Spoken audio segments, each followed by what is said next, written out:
అండి అందరికీ ఈరోజు నేను తెలియజేయాల్సింది ఏంటంటే సైకాలజీ సిలబస్ అనేది ఇంతవరకు టెట్స్లో వచ్చినటువంటి సిలబస్ వేరు, ఇప్పుడు ఉన్నటువంటి సిలబస్ వేరు. లాస్ట్ టైం టెట్ సిలబస్లో కూడా మనకి ఎక్కువగా డ్రాఫ్ట్ కాపీ నుంచి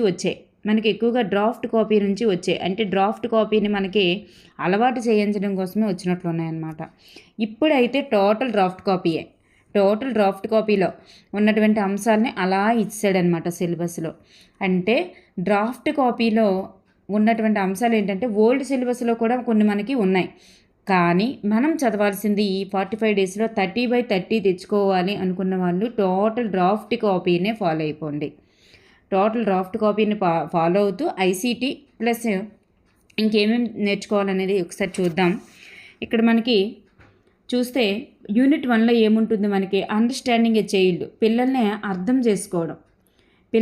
చేసుకోవడం అనేటటువంటిది ఉంది కదా, అండర్స్టాండింగ్ ఏ చైల్డ్.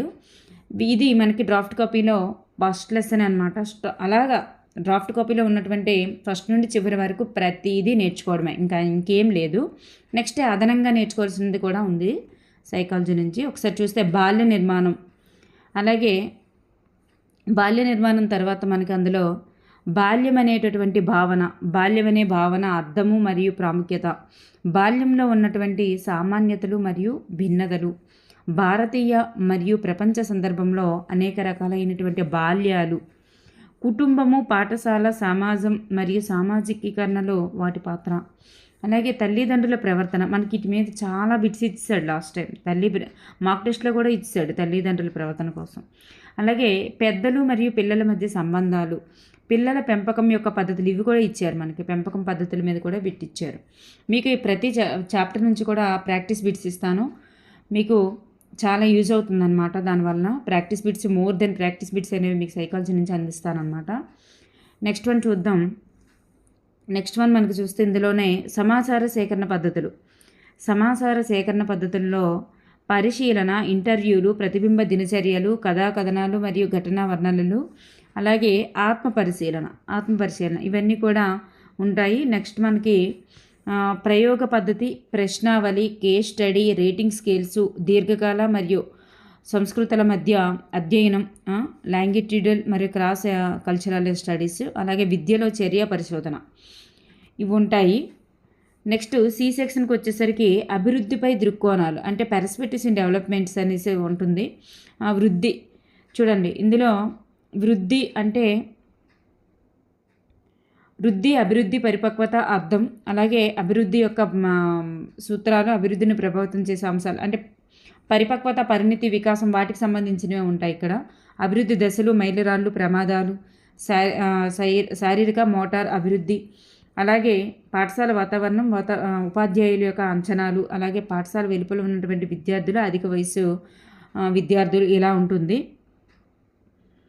ఇందులోనే మనకి సామాజిక అభివృద్ధి అనేది ఉంటుంది. అంటే సామాజికీకరణ యొక్క భావన మరియు ప్రక్రియ ఉంటుంది. గుంపుగా ఆడే ఆటలు, నియమాలు, విభేదాలను పరిష్కరించడం,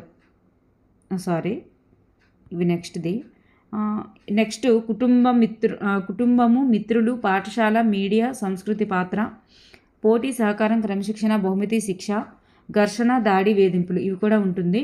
నెక్స్ట్ ఇందులోనే సెకండ్ పార్ట్ ఏంటంటే భావోద్వేగ అభివృద్ధి ఉంటుంది. ఎమోషనల్ డెవలప్మెంట్ మనకు ఉంటుంది కదా, వికాసం. అభివృద్ధి అంటే అదే వికాసానికి సంబంధించి అనమాట. పెరుగుదల, వికాసం, పరిణితి అనే చాప్టర్ ఉంది కదా, అలాంటి చాప్టర్ అనమాట ఇది. భావోద్వేగాల రకాలు, అభివృద్ధి, అలాగే ఎమోషనల్ డెవలప్మెంట్, ఉద్వేగ వికాసం అంటాం కదా, అదేనమాట. నెక్స్ట్ భాషా వికాసం, నెక్స్ట్ నైతిక వికాసం, నెక్స్ట్ ఆట మరియు అభివృద్ధి, ఇది మాత్రం నేర్చుకోవాలి. ప్లే అండ్ డెవలప్మెంట్, ఆట యొక్క అర్థం మరియు ప్రాముఖ్యత, ఆటల రకాలు, నెక్స్ట్ వాళ్ళు ఆడతారు కదా, ఇవే ఉంటుంది. గుంపుగా ఆడేటటువంటి ఆటలు, నియమాలు, విభేదాలు, వీటిని పరిష్కరించడం, అవి కూడా ఉంటుంది. నెక్స్ట్ సెన్స్ ఆఫ్ సెల్ఫ్, అంటే తన గురించి తను ఆత్మ పరిశీలన అంటాం కదా, అదనమాట. పరిచయం, స్వమూల్యము, ఆత్మ, తన గురించి తను ఉంటుంది కదా, దానికి సంబంధించింది అనమాట. సామాజిక పోలిక, స్వనియంత్రణ, చాప్టర్సే ఆర్డర్లో ఉంటాయి, అదే చాప్టర్స్ అలా చదువుకొని వెళ్ళిపోవడమే అనమాట. నెక్స్ట్ ఇందులోనే జ్ఞానము మరియు అభివృద్ధి కాగ్నిషన్ డెవలప్మెంటు, దానిలో జ్ఞానం యొక్క అర్థం, దశల వారీగా జ్ఞానాభివృద్ధి, అవగాహన, ఆలోచన, శ్రద్ధ, విభిన్న వ్యక్తిగత విభిన్నతలు ఉంటుంది. నెక్స్ట్ మేధస్సు యొక్క సిద్ధాంతాలు single factor theory, 2 factor theory, multi factor theory, Guilford model, ఇవన్నీ ఉంటాయి. నెక్స్ట్ వచ్చేసరికి Howard Gardner multiple intelligences, next పియాజే, వైగాట్స్కి ఇవి ఉంటుంది. భావన బ్రోనరు, పియాజే భావన గురించి ఏం చెప్పారు అనేది ఉంటుంది. ఇది చాలా ఇంపార్టెంట్ టాపిక్. భావన గురించి చాలా ఎక్కువ కూడా ఇచ్చారు. భావన మ్యాప్స్, గ్రాఫిక్ ఆర్గనైజర్స్ వాడకం ఇవన్నీ కూడా ఇవ్వడం జరిగింది. నెక్స్ట్ అనుభవాత్మక అధ్యయనం గురించి కూడా మనకి చాలా ఇచ్చారన్నమాట. అనుభవాత్మక అధ్యయనం గురించి కూడా. నెక్స్ట్ వ్యక్తిత్వం యొక్క అర్థాలు, నిర్వచనాలు, లక్షణాలు, వ్యక్తిత్వాన్ని ప్రభావితం చేసే అంశాలు, శారీరక, సామాజిక, సాంస్కృతిక వాటికి సంబంధించినవి. నెక్స్ట్ వ్యక్తిత్వ సిద్ధాంతాలు. Next projective and non projective సంబంధించినవి వ్యక్తిత్వ అంచనా పద్ధతులు అంటారు వాటిని. నెక్స్ట్ మానసిక ఆరోగ్యము, అనుకూలత, రక్షణ పద్ధతులు, రక్షణ తంత్రాలు యూజ్ చేస్తుంటాం కదా ఇవన్నమాట. ఘర్షణ, నిరాశ, ఒత్తిడి, ఆందోళన. నెక్స్ట్ కౌన్సిలింగ్ మరియు మార్గదర్శకత్వం. చూడండి, ఓల్డ్ సిలబస్లో ఉన్నటువంటి అంశాలు రిపీట్ అవుతూ కొత్తది యాడ్ అవుతుంది అనమాట ఇందులోనే. తప్పనిసరిగా మీరు డ్రాఫ్ట్ కాపీనే చూడండి. ఎటువంటి బుక్స్ మెటీరియల్స్ కంటే డ్రాఫ్ట్ కాపీ చూస్తూ ప్రాక్టీస్ చేయండి బిట్స్ అనేవి.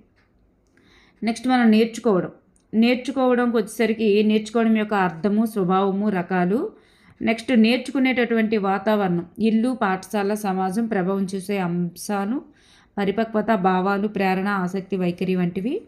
నెక్స్ట్ నేర్చుకునే సిద్ధాంతాలు, ట్రయల్ అండ్ ఎర్రర్ మెథడ్. చూడండి, ఇవే థార్న్డైక్ సిద్ధాంతం ఇవన్నీ ఉంటాయి కదా, అవే వస్తాయి అన్నమాట ఇక్కడ. ఇన్సైట్ లెర్నింగ్, సోషల్ లెర్నింగ్ బండూరాది. నెక్స్ట్ బ్రోనర్ అండ్ ఇన్స్ట్రక్షన్ సిద్ధాంతం, పియాజే, వైగాట్స్కి ఇవన్నీ కూడా ఉంటాయి ఇక్కడ మళ్ళీ సిద్ధాంతాలన్నీ. నెక్స్ట్ వచ్చేసరికి పరస్పర బోధన, సహకార నేర్చుకోవడం, పరస్పర బోధన అనేటటువంటిది. నెక్స్ట్ జ్ఞాన నిర్మాణం, భాషా పాత్ర, నేర్చుకోవడం, బదిలీ, జ్ఞాపశక్తి, మర్చిపోవడము, ప్రత్యేక అవసరాలు గల పిల్లలు, ఇన్క్లూజివ్ ఎడ్యుకేషన్, ప్రాముఖ్యత, అవసరం. ఇవన్నీ కూడా డ్రాఫ్ట్ కాపీలు అలా ఉంటాయి. బోధన వనరుల ఆచరణకు వచ్చేసరికి క్రిటికల్ పెడగాగి, అర్థము, ఇవన్నీ ఉంటుంది చూడండి. నెక్స్ట్కి వచ్చేసరికి మనకి ఎక్స్ట్రా ఏమొచ్చాయి అని చూసుకుంటే, ఎక్స్ట్రాకి వచ్చినప్పటికీ ఇవి ఉన్నాయన్నమాట. పిల్లల హక్కుల చట్టం, RTI act, RT act, NCF 2005, APSCF 2011, NEP 2020, next NCF SE 2023. ఇది ఈ 5 గురించి తప్పనిసరిగా నేర్చుకొని వెళ్ళాలి. మొన్న ఇది ఉంది కదా చైల్డ్ యాక్ట్ మీద కూడా చాలా ఎక్కువ ఇచ్చేసారనమాట బిట్స్. ఆర్టీఈ ఉంటుంది కదా, ఆర్టీఈ మీద కూడా ఇచ్చారు, సమాచార హక్కు చట్టం మీద కూడా ఇచ్చారు. నెక్స్ట్ ఇది చూడండి, హార్డ్వేర్, సాఫ్ట్వేర్, మల్టీమీడియా, ఇవేంటంటే నెక్స్ట్ సమాచార సాంకేతిక, ఐసీటీ నుంచి మనకి చూసారా, మనకి జగనన్న బుక్లు వచ్చాయి కదా, అందులో ఉందన్నమాట నీట్గా ఐసీటీ. జగనన్న బుక్లు ఉన్నాయి కదా గ్రీన్వి, దానిలో ఐసీటీ గురించి ఉంది. Computer, hardware, software, input, output పరికరాల గురించి, ఇంటర్నెట్, నెట్వర్క్ కోసం, కంటెంట్ తయారీ, టెక్స్ట్, డాక్యుమెంట్, ప్రజెంటేషన్, స్ప్రెడ్షీట్స్ గురించి, ఓపెన్ ఎడ్యుకేషన్ రిసోర్సెస్, ఓఈఆర్, జాతీయ మరియు రాష్ట్ర స్థాయి ఐసీటీ విధానాల గురించి, ఐసీటీ ఆధారిత బోధనా పద్ధతులు, గేమ్స్, క్విజ్జెస్, ఇవన్నీ కూడా. ఐసీటీ వనరులు, సమీకరణ, వనరులను ఎలా సమీకరించుకోవాలి అవి. దానికి వచ్చేసరికి ఇక్కడ హార్డ్వేర్, సాఫ్ట్వేర్, మల్టీమీడియా, వినియోగము, వెబ్ అప్లికేషన్స్, యానిమేషన్స్, సిమ్యులేషన్స్, ఇవన్నీ ఉంటాయి.